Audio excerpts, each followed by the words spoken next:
So, Chengi, now that you've explained to me that this broken heart I have, I thought it was Simon, Paul, or Peter that broke my heart. And all they really did was reinforce the pain, reopen the wound that you carried all along. In order for you to truly change your love story completely, you have to be able to and be willing to look into your heartbreak. You see, the biggest problem and why we don't actually overcome heartbreak in the way that we should is because we avoid it. We distract ourselves from it. We've been running away from the broken-hearted girl, and every time we run straight into her. The only way to leave her behind, to say goodbye, is to first acknowledge that your heart has always been broken. It was broken when your friends abandoned you. Maybe home was beautiful and your parents loved you, but maybe it was abandoned when you were betrayed. It was broken when you were betrayed by a friend. It was broken when you had to stay with your grandparents because your mother or your parents couldn't keep you.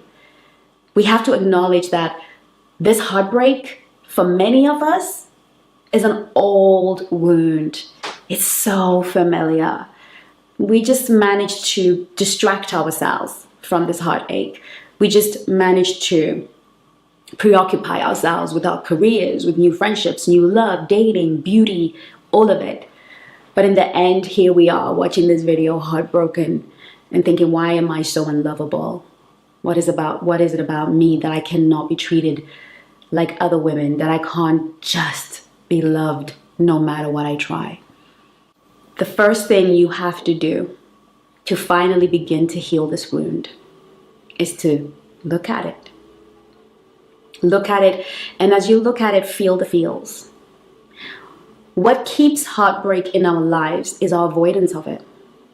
But when we can sit down through this blessed moment, I always say that relationships are mirrors and lessons. If you've lost love recently or you've lost love anytime soon, I want you to understand that it was a gift that was given to you to bring to the surface those very emotions that you're running away from. Bringing up the stories that you've never actually looked at. They just go over and over in your head like a code in the back of your mind, telling your love story that you never co-signed on. What is the story you tell yourself about love? You're going to know what the story is based on the rumination, the thoughts going on in your head. Why am I not worthy? Why can't I be like other girls? Tells you that there is a story that you tell yourself, that you believe deeply in your heart. And you need to look at that story. A girl that says, why can't I be like other women? What must she believe about herself? She must believe that she is different.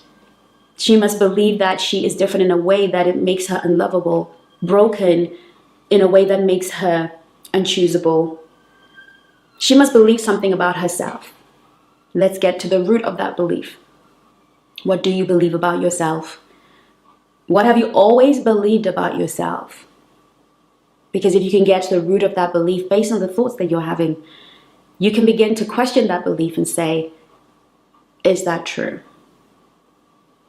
Am I irreparably broken? Am I somehow dysfunctional? Am I in any way tarnished?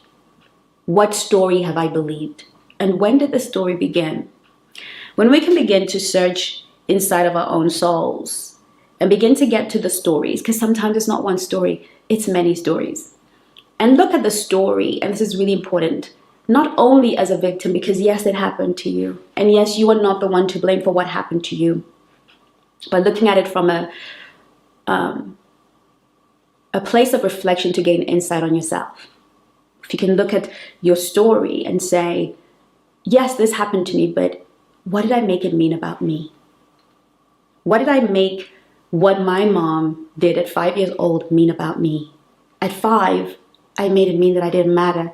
I made it mean that I was invisible. I made it mean that I had to perform for love.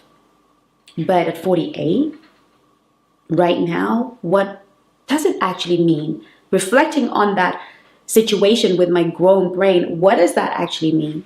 It meant that my mom ran out of her ability to serve me in the same way. It means a wounded woman was trying to raise a whole woman. It means that she did not have capacity, not that I was not worthy. And when I can go back to those stories and tell myself, what did the 5-year-old make it mean? And what does it actually mean? What is the truth? And what do I even want for it to mean? Because sometimes we're holding on to the bitterness.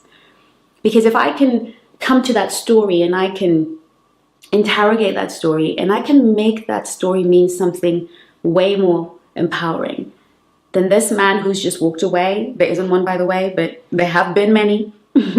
This relationship that has broken. What am I choosing to make it mean? What did I make it mean when he walked away? What did I make it mean when I felt I had to walk away? What did I make it mean? Is it similar to what that 5-year-old perhaps made it mean? Chances are what that 5-year-old thought it meant is probably what this 40-year-old, 30-year-old, 25-year-old, 18-year-old, whatever older version of you is making it mean.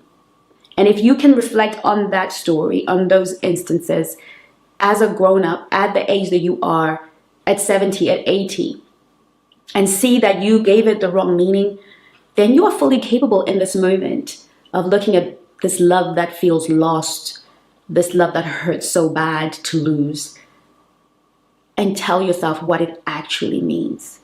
Perhaps it means that he did not have the capacity for the long haul, that he maybe did not have capacity for all of you. Because to be seen, to be known, to be understood is not just for the girl that was performing for the on stage for love. It's not just the girl that is feminine and sweet and loving.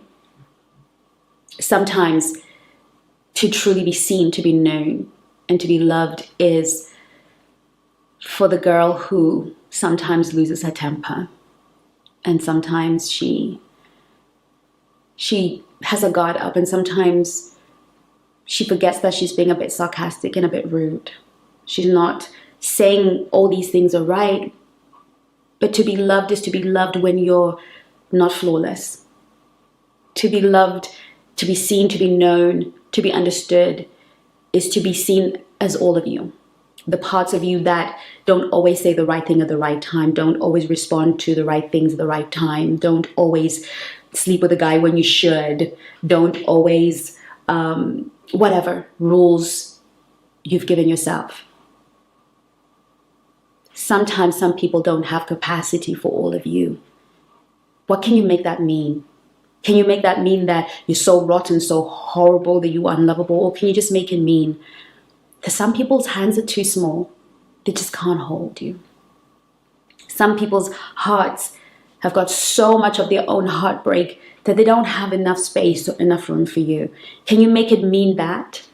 Can you take the lessons, the things that you know you did wrong, and do better and heal them? Maybe you did too much, said too much, was rude, disrespectful.